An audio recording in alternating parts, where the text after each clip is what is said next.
Good afternoon. Good afternoon. Pretty much every day now,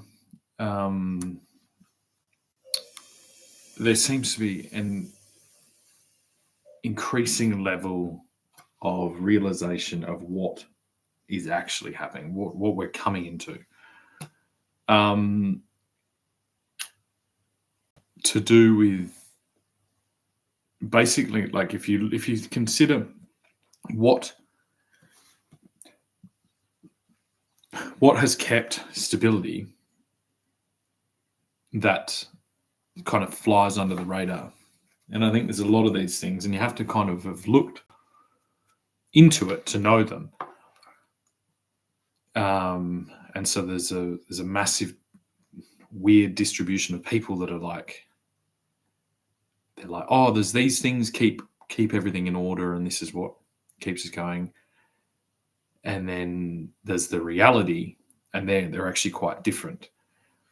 And we're being bombarded by technologies that I guess it's kind of like, if you think about the automobile, and I'm not against cars, really, but I kind of am. Like, if I ride, I shouldn't even say this, because if I say I ride my bike, if I walk around where I am, it is an environment that has been created for cars, and then people are like an afterthought. So it's like a car slum, and then people are living in little squares that they purchase within the car slum. Like, that is an equally appropriate way to describe a modern day suburb. But we don't, because we're trying to sell the product. We're trying to move the product, so that doesn't do it. They use positive things to sell these little squares hidden within. Like, if you were like, hey, do you want to buy this patch of land here right in the middle of this go-kart track? You'd be like, no. So that doesn't work, because it's become so normalized, and we've got like now 2-3 generations, 4 maybe, living in this situation that haven't known any different. And actually, like, unless you have a car, you will find it very difficult to experience anything different. And then there is this perception now that's like, the places that are different are now scary and odd compared to what you've been raised in. So it's like you're raised in captivity,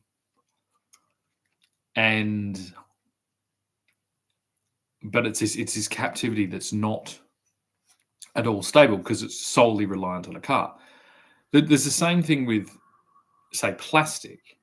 If you're my age, you've pretty much lived your entire life through a paradigm of like negative plastic propaganda. And unless you're older than I am, you will have missed the period of positive plastic propaganda, which, based on the amount of distribution of plastic, was pretty strong, because it is a miracle material. Like, it revolutionized the entire world, especially distribution of products, because it just did. Because it is wonderful at doing that. Despite all the negative press about plastic, like, I'm actually quite still in love with plastic because of its ability to hold water, and I know the importance of holding water, especially in a dry landscape as Australia. So it's just that it's being used to hold individual premium water, because it's not about the product; it's about the market, the profit margin. And so that's the only place that it makes sense, especially because now it has to combat all the negative press. So you have to, if something comes in plastic now, it has to be expensive, way more expensive. So it's changed its reality. It started from low cost material that's super durable, super strong, super long lasting. Everything now can be contained and bought within plastic. So that's consumerized it. Now, because of the negative press, we're like whittling away on the fringes, and this is like straws and plastic cups and things like this. This doesn't have anything to do, I will guarantee you that there wasn't a census about the amount of plastic pollution, and these things were seen to be the worst. It's just that they're not part of the exchange, or the exchange that's going on when you're purchasing product. You don't go through a Hungry Jack's drive-through and get a Coke to get, it's ancillary. It doesn't really factor in, and so they're the things that are easily changed, because it's always like a bit more negative. Like the caps don't fit as well, and they're wobbly, and the straws obviously swell up. Everyone knows about these things, and there isn't a good alternative. But at least we're doing something. Now, what is happening now is we have not millions. I'm so used to saying millions. It's got to be billions now. We've got to talk about billions. It is billions and billions and billions and billions and billions and billions of dollars going to produce these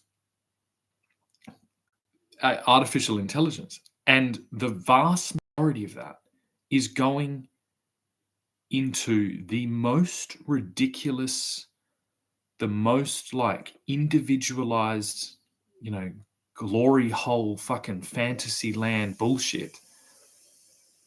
Full steam ahead. And it makes me kind of think, it's like, this is what happened with cars. And it's like, these are the types of conversations that we actually need to have. We need to look around and we need to go, look, in all honesty, factoring all things in, are we happy with this fucking environment that we built on the back of the automobile industry? And I'm like, no. And it doesn't necessarily end up to do with individual car ownership. Now, I'm a bit fortunate here because I live in Australia, so that I know how big Australia is. If there's one place on earth that a car would make sense, it would be Australia. But Australia didn't self-innovate. It's inhabitable spaces in communion, in cooperation with the automobile. It rubber stamped the whole thing. It took the suburban model being, experimented with in the United States, and a bunch of fucking cowboys still floating around. These property developers from the 70s, 60s, 70s, 80s, 90s are some of the, the wealthiest individuals in our country. This includes Kerry Stokes, I believe Andrew Forrest a little bit, and Clive Palmer, the disgraced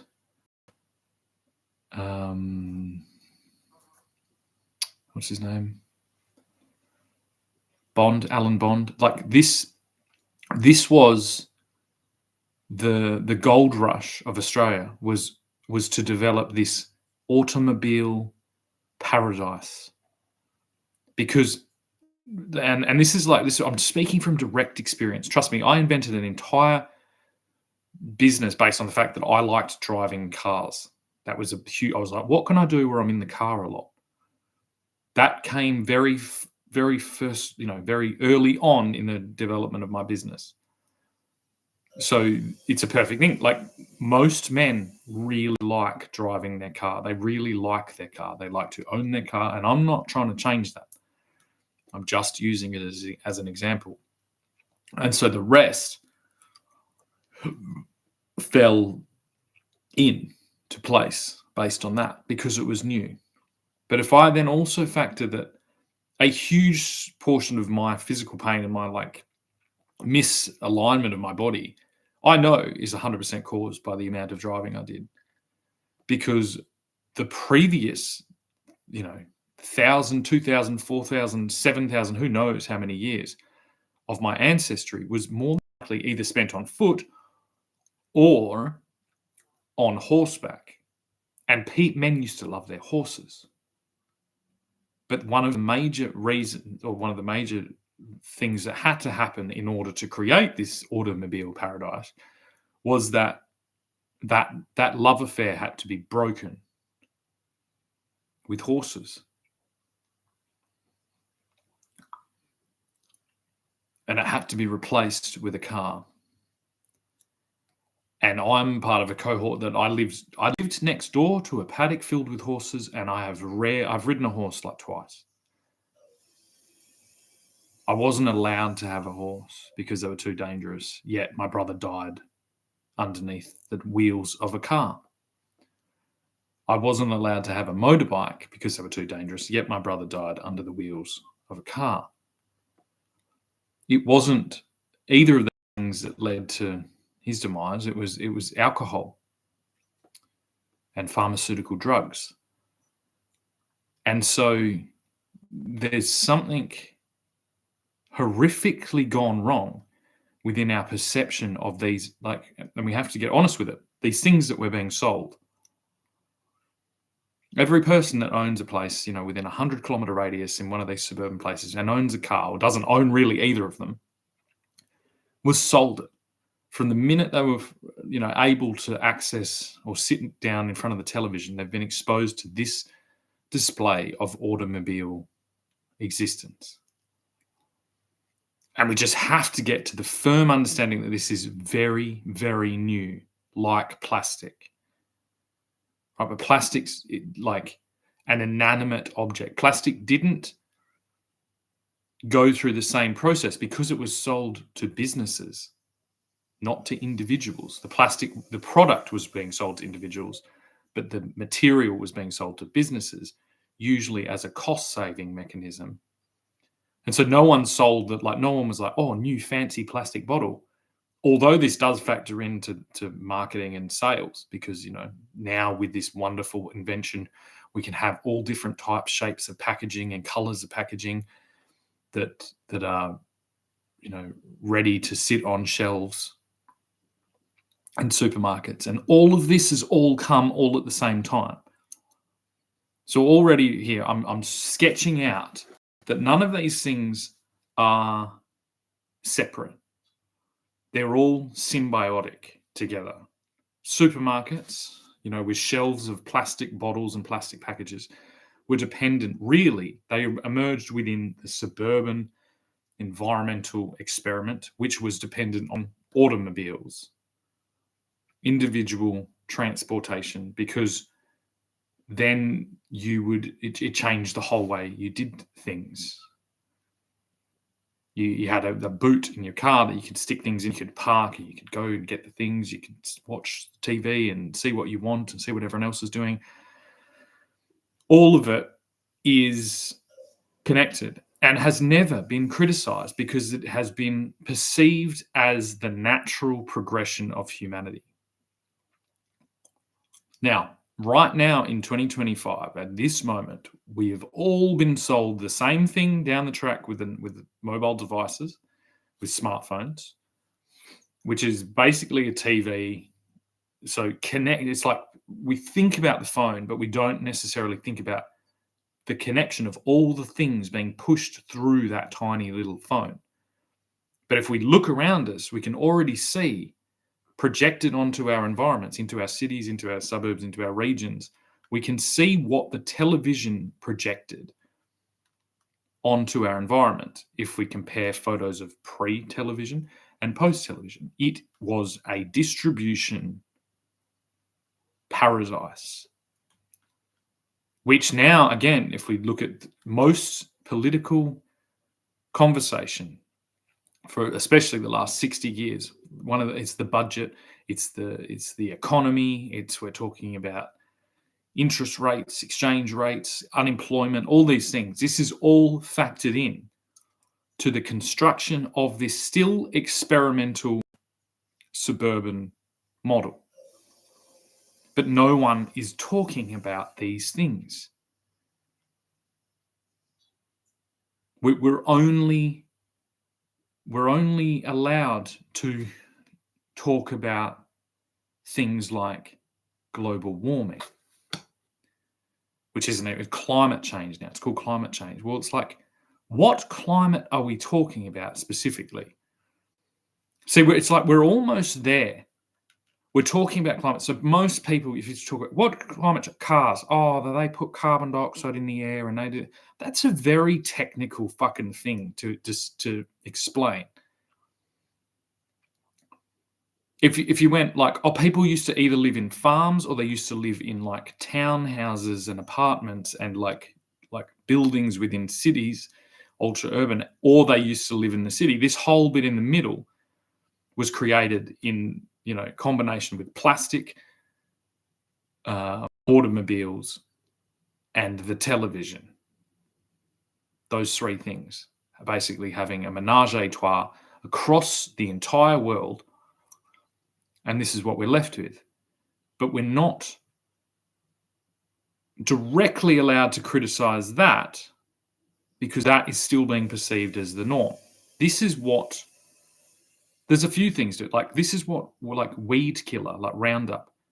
There is a certain cohort of people, and usually an age group is like a key indicator of who does this, who is still in denial. They could not ever possibly perceive that the hideous poison being sprayed all over the place could possibly have any ill effects on humans.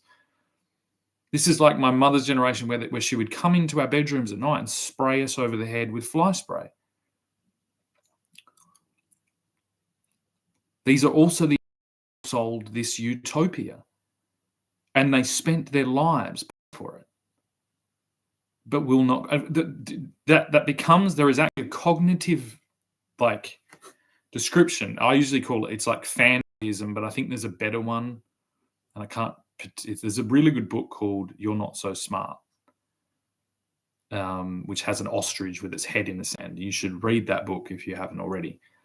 But this cognitive bias, there's another word for it, but I can't remember right now, of once you've purchased something.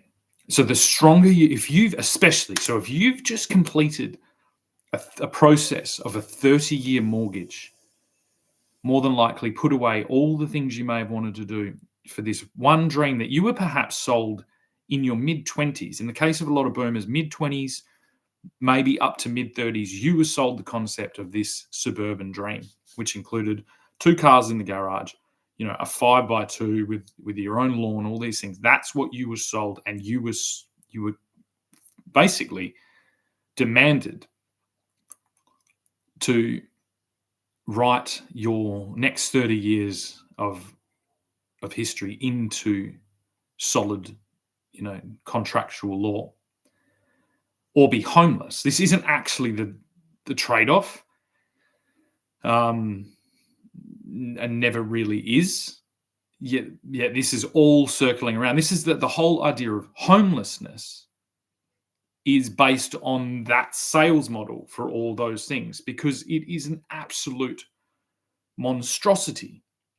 If you tie in the supply chain to these domiciles and automobiles that go with them, and the television that goes with them now being almost completely superseded by the smartphone, it is an impenetrable fortress of pollution. It is like the Death Star of pollution as we to this point know it, which is like chemical pollution, litter, plastic pollution, and destruction of habitat of other things. And this is clearly seen if you take insect levels of suburban areas and you compare them to rural areas. You'll see an astronomical decrease in the amount of biodiversity in those systems. That doesn't necessarily have to be the case.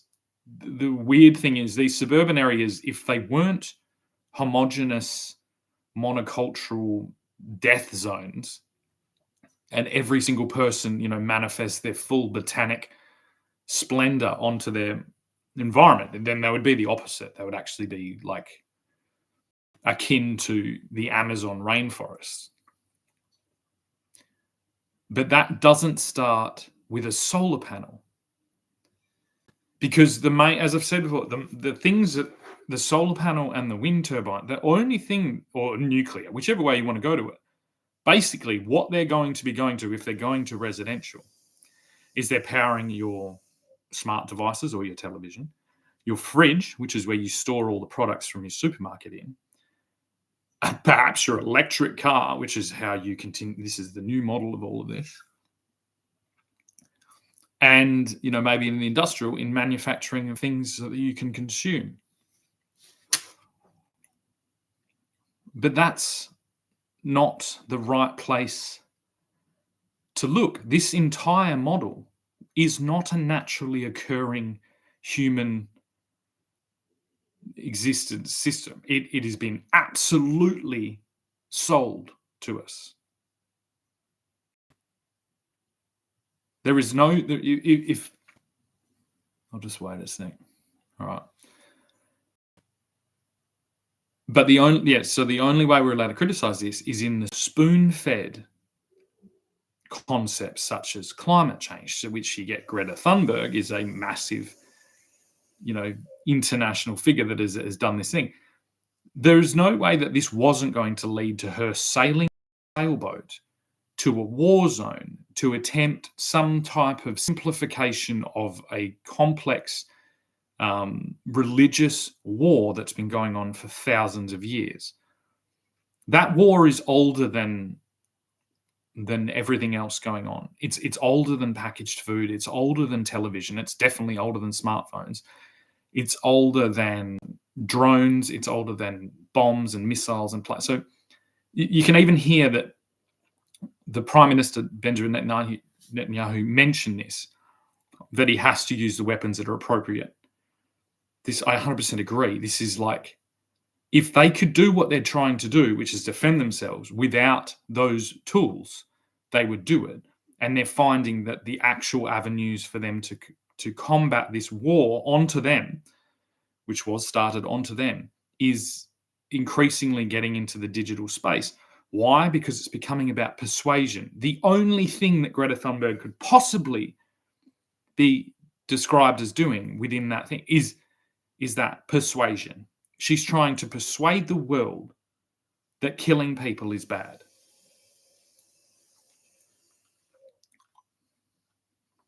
She's changed lanes straight from the environmental cause straight to the persuasion of basically anti-Semitic concepts. But the only way this is being distributed, right?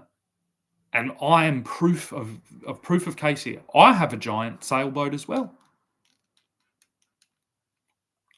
I've been working on environmental issues when Greta Thunberg was still fucking playing with her own shit in her cot. My output into the digital environment is a factor of probably 10,000 times higher than Greta Thunberg's. I have, a similar level of ridiculous hair, you could say, as Greta Thunberg, and more than likely probably inhabit some level of that spectrum that people keep talking about, just like Greta Thunberg. I'm trying to intervene into a global atrocity as well, and it doesn't do anything. So why is it that Greta Thunberg does it? Well, because she's brave and she sailed a sailboat into Gaza, and that's international waters. Oh, it seems like you're all reading off the same script.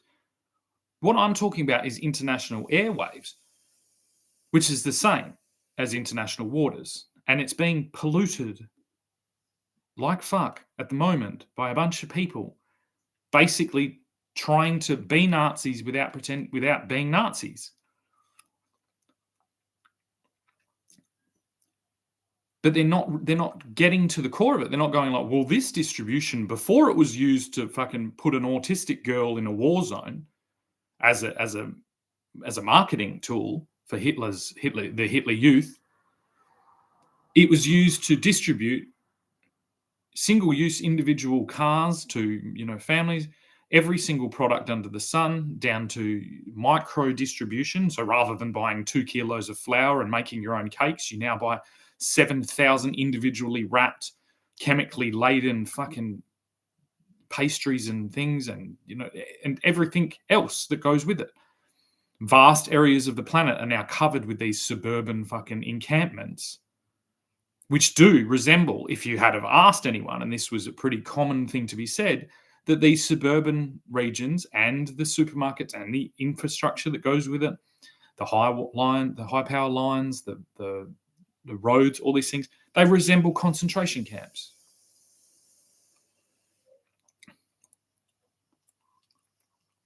So what is Greta Thunberg? She's going on a little sailing adventure while she distributes propaganda, anti-Semitic propaganda, into concentration camps that Sweden has done fairly well in avoiding because of their naturally occurring resource-rich abilities, so they can extract from their environment. And why can I talk about this? Well, because my father came from a place that was exactly the same. That's Tasmania. It had an abundance of waterways, so it dammed their rivers, and it did this because this was the boom. And when did this boom happen? Well, before World War II. So all of these things are lining up, and nobody is talking about the appropriate things. They're talking about the headlines. They're talking about a tennis match between Benjamin Netanyahu, the Prime Minister of Israel, and a young Swedish autistic girl. And the thing that we're expected to swallow in this is that Greta Thunberg is Joan of Arc, and obviously Benjamin Netanyahu is Hitler. But that seems odd when this entire performance is being projected around the world into encampments on smart devices. I was pretty sure that the pollution arguments that Greta started with, the climate, that was always human focused. So where is her autistic mind going? Even if sort of, I heard it was 60,000, maybe 70,000, maybe it's 200,000 people have died in Gaza. Well, that's a drop in the proverbial ocean compared to what these environmental disasters are actually going to cause if we believe the first case of alarm coming from Greta and the extreme environmentalists. But none of their strategies work if it wasn't for this network effect of this suburban cult. And you'll notice that it's always external, outside of it. They do the kind of little token thing of being in a sailboat, but that sailboat's made out of plastic. The rigging is made out of, more than likely, stainless steel. The mast is made out of aluminium. These are all resources that have been extracted for this dog and pony show.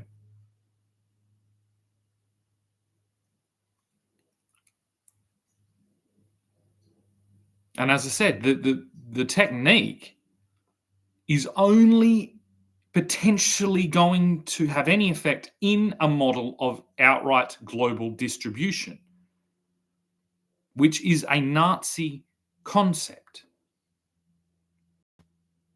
At its core, it's like we're living in a fucking Nazi concentration camp. Why is Israel killing this? Well, because they're breaking the fuck out, and they're breaking us all the fuck out. And they do not give a fucking shit how many Swedish fucking Nazi fucking daughters want to fucking stroll in their fucking sailboats.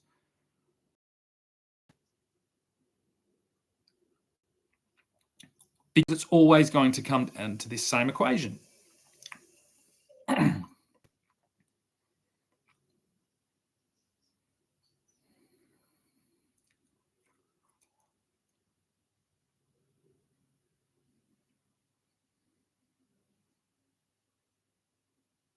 And we can see this right now. We've got another pharmaceutical product that, again, we've all been distributed. Everyone in the fucking world has had a Panadol or two when they've got a headache. And we now have a top-level argument going on, and we'll notice that it's a little bit different than what happened with the vaccine. The vaccine was sold to us as a global health emergency, as an absolute mandate rollout. You need to do this. What perfect marketing and PR to now transition to a more simple pharmaceutical product. One that kind of slips under the radar and then have the same kind of claims. It doesn't matter whether paracetamol causes fucking autism or not. There is a huge amount of fucking autism, and it's the level of like, what's the response? And the response is coming down to the same thing. Just complete tribal like fellowship on either side of this political debate.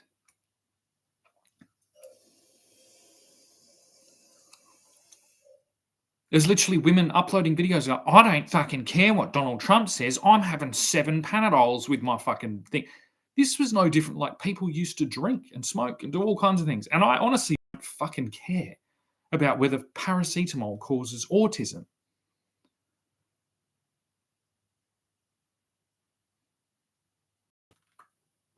I just don't want to live in a fucking concentration camp controlled by Apple and whichever electrical fucking manufacturing automobile company comes out at the top of this race to the bottom, which is all it is.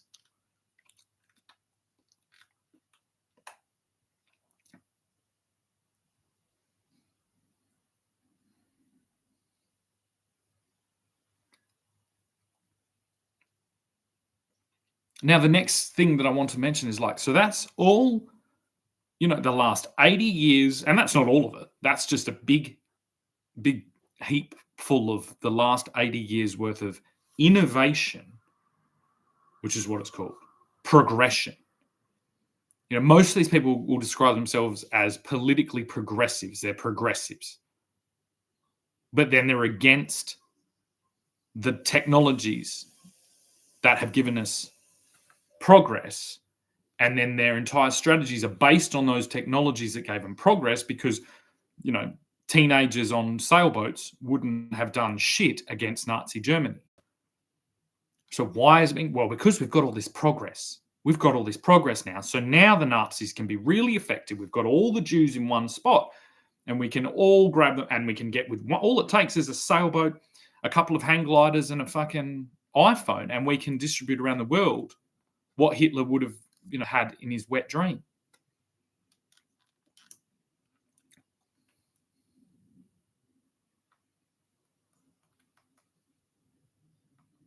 Well, no.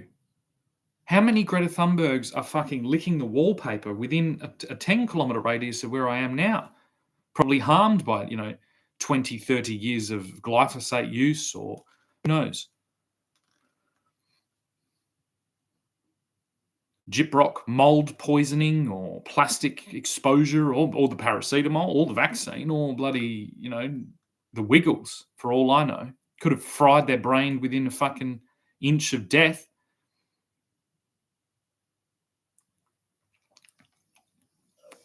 I just put it all down to the same thing. I said, well, concentration camps usually have a negative effect on people. And, people that were born into concentration camps, we don't have the records of that, because they were chucking him in the oven quicker than they could, procreate.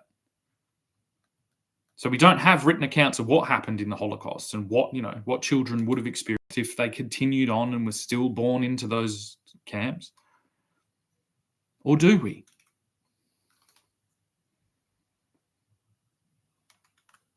I started watching a show last night called The Man in the High Castle, which is all about that reality. It's about if the Germans and the Japanese actually won World War II. And we were told that they lost because, I don't know, it's a genius marketing ploy.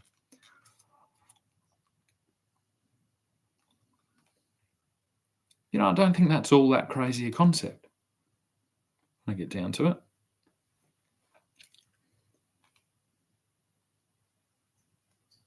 As I look out of these, vertical, what are they? Not vertical. Venetian blinds and see the light towers. I see the gridded buildings. I'm speaking into like a wired communication thing. I've experienced 5 years now of totalitarian government fucking overreach.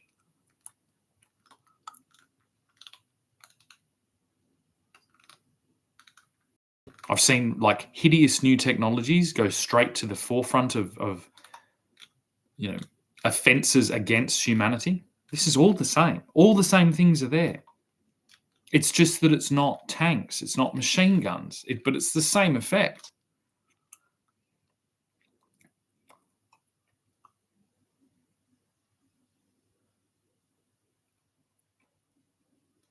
And all the same key players are there.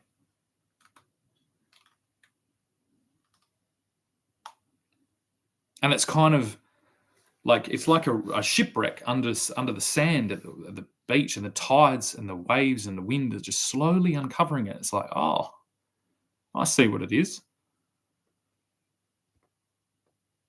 It's exactly that same thing again, isn't it? But who are the players this time? Who has decided that the anti-Semitic banner is their Trojan horse for total control? Because you can see it, it's right fucking there. We have in Ukraine, the two biggest wars going on at the moment, Ukraine and Gaza. Both of them have a massive anti-Semitic component. This is Putin's entire reasoning for invading Ukraine was to denazify it.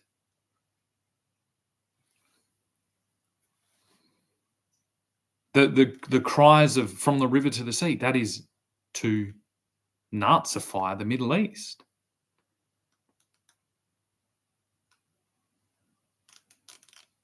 A global distribution and fear campaign with masked protagonists.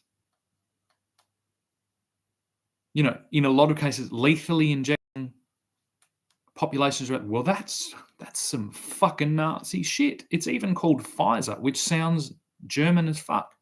Pfizer.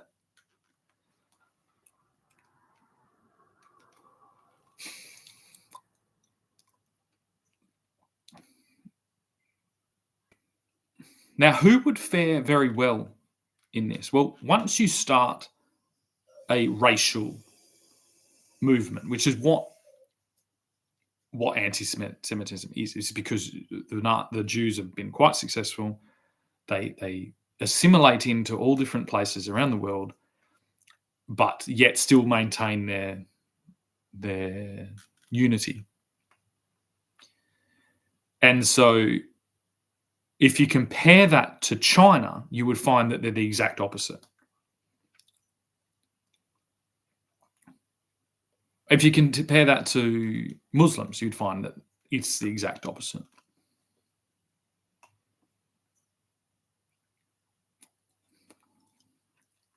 And if I was a betting man, and I just factored on, if we were thinking about just simplistic things like measuring out weight of produce, or weight of commodities, mass movements, I'd be like, well, I'll bet on the fucking Chinese and the Muslims and the blacks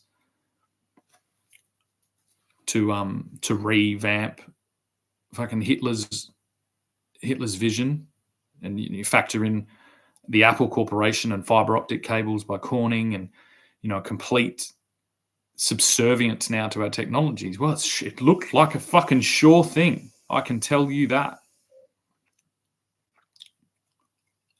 Just on the numbers alone. And the fact that if I walk into a capital city in Australia and try to start a discussion about Gaza and Palestine, it's like, what happened? What do you want Palestine? Oh, we want it to be free. Why? Because there's a genocide going on.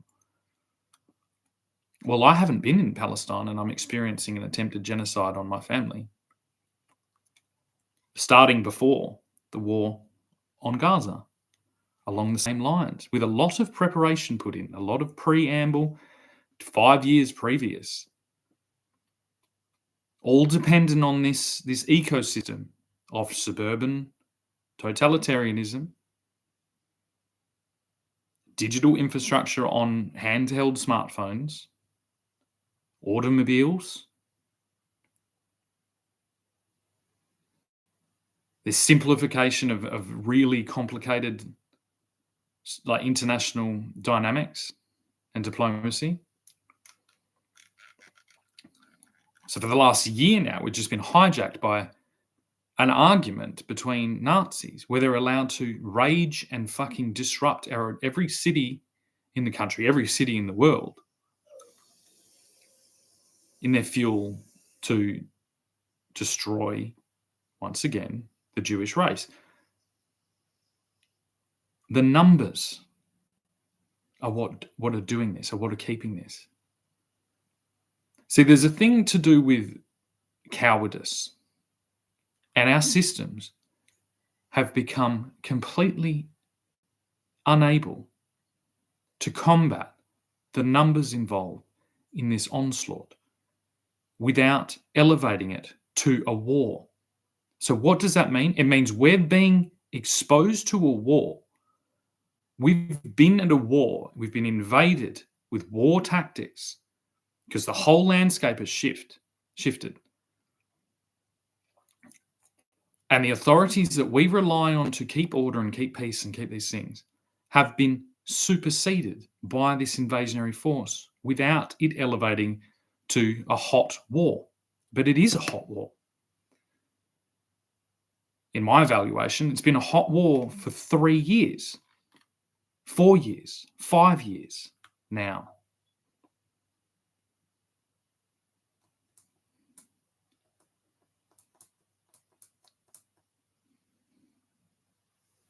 But the ingenious thing is, it's like they're at war with us openly. Perhaps not the Chinese, but a little bit. The Chinese are at least in an economic war with us openly. The Muslims are in a religious war against us, and that doesn't just stop at the Jews.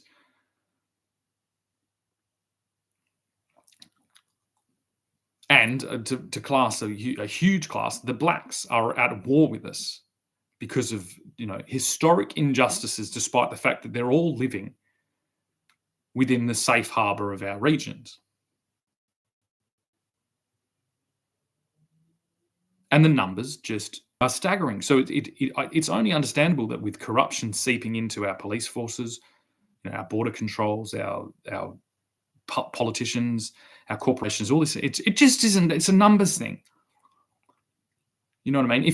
In most cases, if you have a gang of 20 people walking down the road at you with fucking carrying machetes and things like that, and there's one nerdy guy with glasses sitting there going, "It's all right, I've got it under control."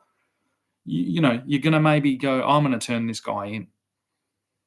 That gang looks fucking terrifying. Little do you know that guy's already rigged that road for explosives and he can just zap them in a fucking go. That's what's happening in Israel. That's what the narrative should be. It should be that. We were invaded 5 years ago by a bunch of mask-wielding, lethal injection distributing, propaganda fucking spewing, total control attempting extremists, globalist, fucking hideous people and corporations. It's exactly what you would assume if you understood the history of World War II, of the Nazi movement. If you placed 80 years of technological development, manipulation development, social development, all these things on top of what happened in then, and hid it all behind, a non-uniformed, non-declared war front, that's what it would look like. So that's what it is. And at the moment, the only people that have been elevated to react or to feel the true weight of that war are Jewish people around the world. And this is the entire concept of Zionism, was to create a homeland so that couldn't be distributed and divided in order to achieve another version of World War II, because this is what we're in. We can see it now. It is on their flag.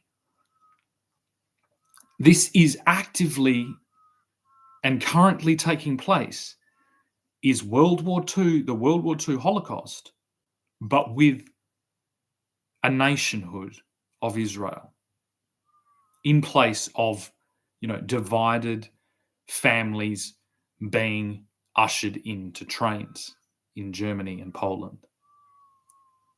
But it's the same thing. So when I look there, as someone who was not raised Jewish, but kind of found out that perhaps I'm Jewish, I'd rather be in fucking Israel right now than here, because it's divided. There aren't fucking crowds of Jews. There's a few very courageous people fronting up to this absolute, the disgusting fucking displays in our capital cities, all kind of, allowed and even in some cases cheered on by our Prime Minister. Because he's betting on the sure thing. He's betting on the gang walking down the street with the machetes, because he's a coward. His entire elected position is to defend you against manifestations of a gang of people walking down the street with machetes, but he is sided with them.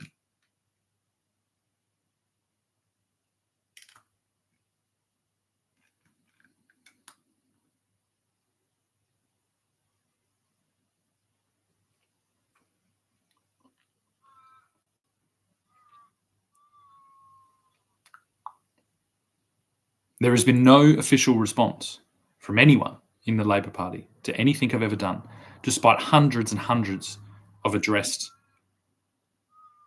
pieces of content, of writing, of video content on a daily basis within their region, so-called. Nothing. Nothing at all. It is complete illegitimate rule.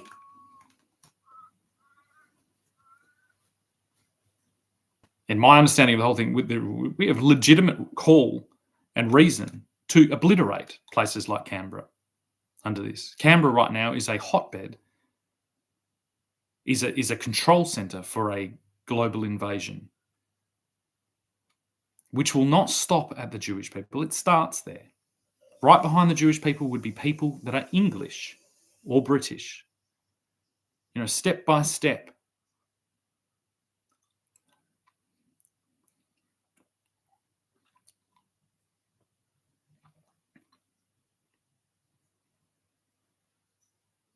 Right now, we're talking about hostages being returned, and well, that's a good start. That's a good start for that particular cohort of individuals known as Hamas. For them to, organise a strategy for them to relocate, get out of there, return the hostages, and end their front of this invasion that has captured the world's attention. And right from there, we will begin exposing the true story of what has happened over the last 5 years. And it is expected for all nations, the United States, Canada, the United Kingdom, Australia, New Zealand, and all our allies that wish to be on the right side of history, to make an outrageous offensive towards these Islamic extremist nations.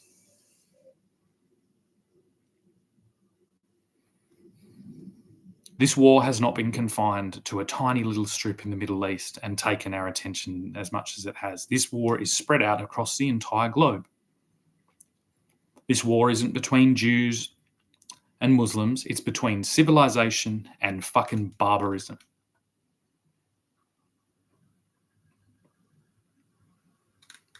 In my opinion, our Prime Minister should be immediately detained and brought to the High Court for questioning of grand treason.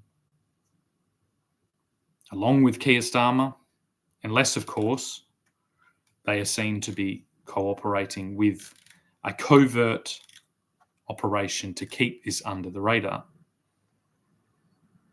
And that, in that case, which is the only acceptable option. The only option that will hold up in these courts that will be established is that. That's the same with the local premier here, and both of them, Mark McGowan and Roger Cook. If that is the case, then it's time to move.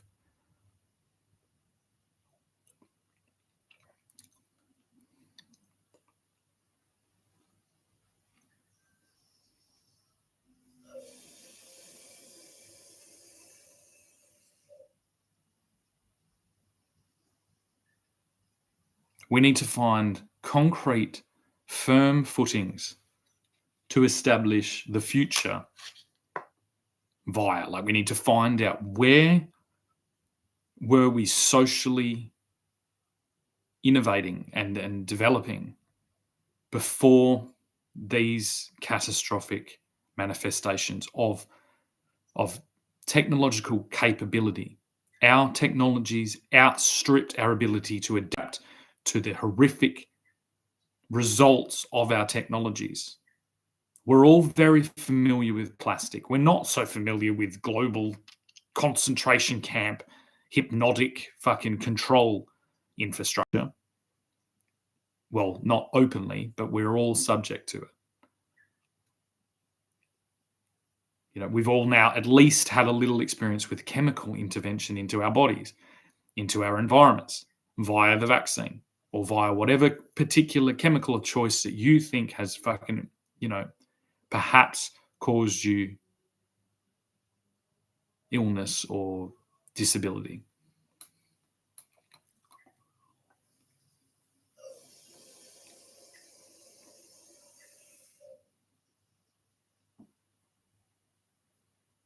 Why would you send shiploads of people to invade when you can stick it in a drum and get the people to distribute it themselves?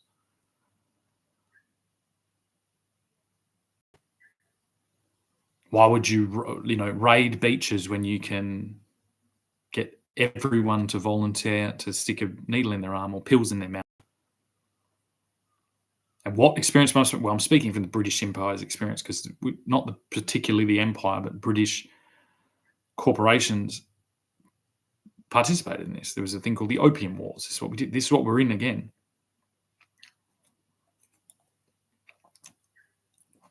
And why do I know that it was China? Because China is immune to this multiculturalism effect, because China is China, one China. They act as one whole unit. Their natural inclination towards that inevitably predisposed them to be on the wrong side of this. That is the one exception I'm going to give to the Chinese people, that it was a certainty that they were going to line up on the wrong side of this battle.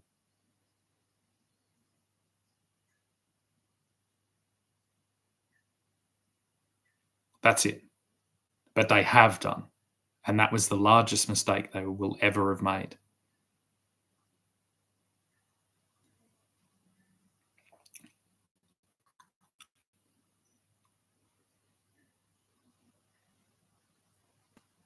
There is no imperial, colonial hierarchy of supreme order coming from anything resembling the British Empire.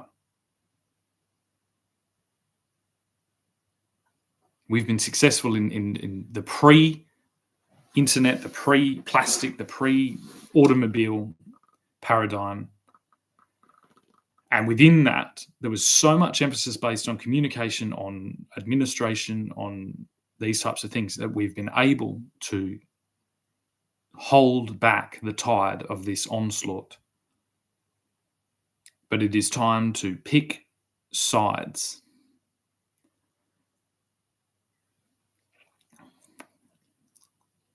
It's time to take the hand of the nerdy looking person with glasses, while the machete-wielding gang walks down the street and realize that that person has a tunnel.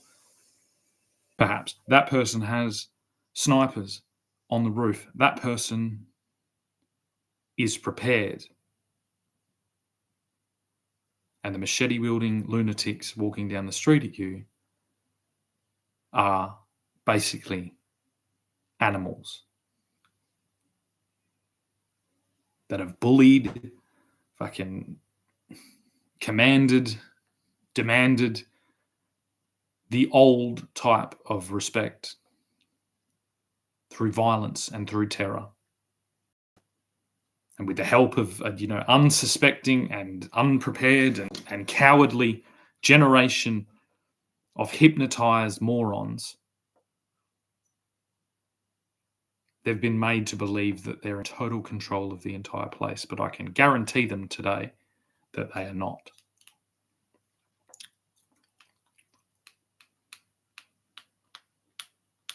If it was up to me, there would be open season on anyone resembling a Muslim right now. Anyone with a Palestinian flag in their hand. Because we're in Australia, we're not in the United Kingdom. I'll send all my best wishes to see how the United Kingdom can keep their little fruit mixing pot, melting pot going. And, maybe that will send the actual true message of the British Empire around the world that, oh, look, they did it all right in that little place there and they got it under control. Of course, that wasn't going to happen in Australia. Look what they just did to the Aboriginal people. What do you think they're going to do to the Muslim fucking Islamic hordes arming themselves for fucking brutal fucking combat in the streets? Like fucking a wanky fucking Fila and Nike Adidas fueled fucking Saladin's army.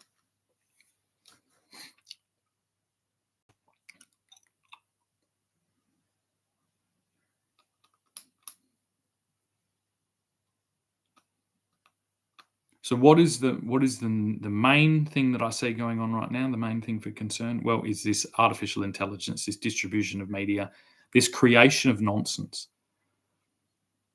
On my Instagram, I've got 7,500 posts. I don't know, my YouTube, I've got hours and hours, probably 1,000, 2,000 hours. I don't know. Facebook, the same, an interconnected, like unraveling storyline and script for you to follow throughout this next period. That's a whole lot more than sharpening my fucking machete and calling up my boys to fucking get our bum bags and make sure that we have fucking some vapes in there, hey? Because we're gonna need the fucking energy if we're gonna fucking roll these heads. Yeah, we were prepared. We're very prepared. We're always prepared. Be on the fucking right side of this. Don't be on the wrong side.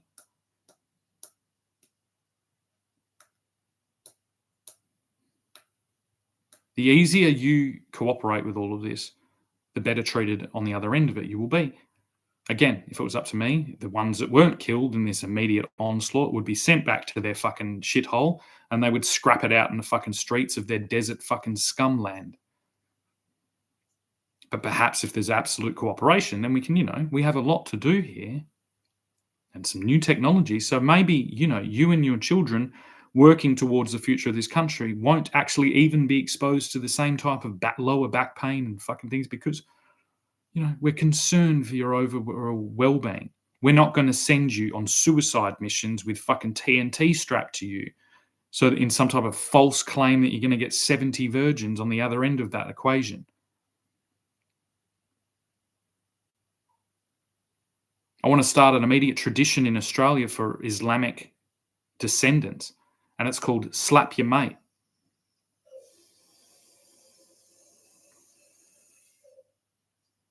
As soon as your mate gets a little bit too Islamic, you slap him.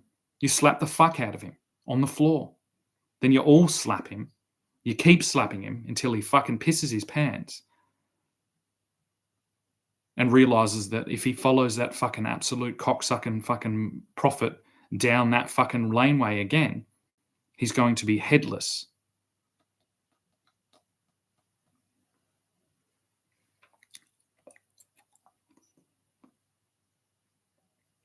But yeah, the main reason for this amplification now, this nonsense media, is to overshadow these types of things, is to lure us down sideshow alley of fucking monstrous bullshit. And if you haven't fucking been exposed to anything online and you don't understand the actual landscape, seeing yourself dressed as Arnold Schwarzenegger and fucking whatever is going to be so stimulating to your little pea brain that it might just distract you from the absolute fucking war that we have. So I suggest you stick your phone in your fucking pocket and you only take it out to phone your mum. I suggest you take TikTok and you fucking delete it. But first you make a video saying that if TikTok doesn't fucking start distributing in China the horrific fucking distress and destruction it's rattled across the world right now, if we don't see fucking people bowing down and apologizing in China, then we're going to come and fuck you up. Every single fucking one of you. We're going to send fucking piles of your Chinamen that have fucking landed here on rafts, just smashing into every fucking little corner of that fucking shithole. Every container load of shit and garbage and fucking chemicals and whatever you send here, we're going to send a container load of fucking body parts back to you.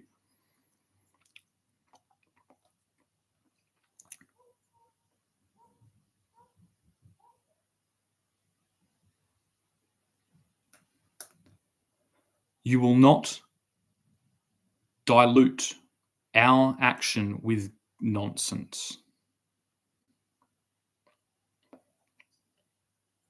The way that you've used our multiculturalism against us, we will use your monoculturalism against you.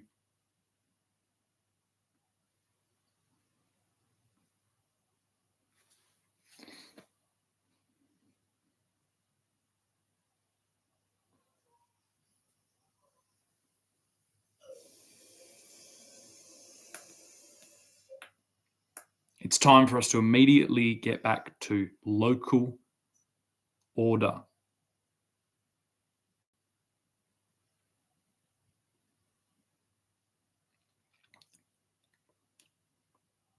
This is all that Israel's doing. Israel's a kind of pretty small place. It's in a bad neighborhood as well. It's surrounded by some fucking other shitholes. And all it's doing is, defending itself against a fucking invasion. I'm telling you, there's already been an invasion. I've been invaded. I have fucking no qualms in my head about fucking doing the exact same thing here. And once the Australian people, the true Australian people, are brought up to speed of what's actually happened here, well, just like the Israelis, they will have that same thirst, that same hunger to restore the balance and to retaliate against what has happened to them. And no amount of flag waving, no amount of fucking autistic fucking spastics on fucking sailboats is going to stop that fucking onslaught. So it's time to hang up the fucking scarves, every single one of them. The one that goes on your face, the one that goes on your head, the one that you fucking wave on our bridge. Every single bit of fabric that has that fucking monstrous fucking collection of colors. It's time to burn it in the street and take a fucking picture of your fucking self, upload it to TikTok while singing Waltzing Matilda. That's what any of our prime ministers would have said for the last fucking 100 years, except this one.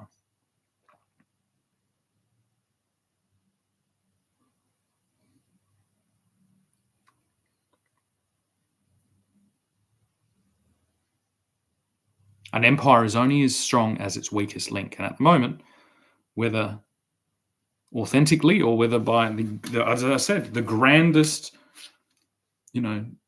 acting performance I think I've ever seen, all the pressure now firmly lands on Anthony Albanese. Let's see. Can he pick up the fucking tools for a change and get his hands dirty and do a bit of fucking actual work?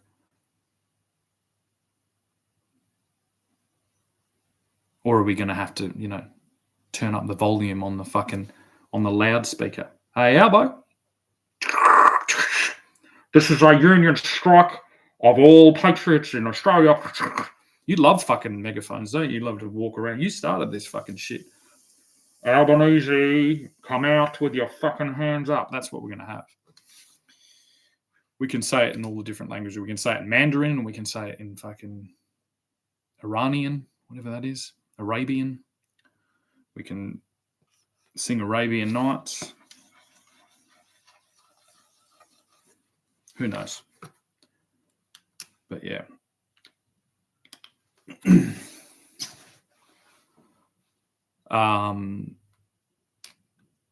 You should listen to the people that have just done the job that you're going to be expected to do. Because none of you are prepared at all. None of you have any idea what's coming. None of you have any idea how to prepare for it or what to do. Everything that you think you're going to do is going to be wrong, and it's going to be constantly changing. So you need to learn how to communicate. And the first job of learning how to communicate is learning how to listen.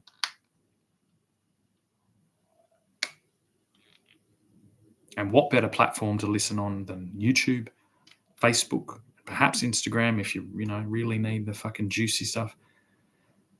And start looking like a country that is ready to defend itself, rather than a fucking Chinese prostitute bent down with a fucking hands tied behind her back, which is what most of Australia looks like right now.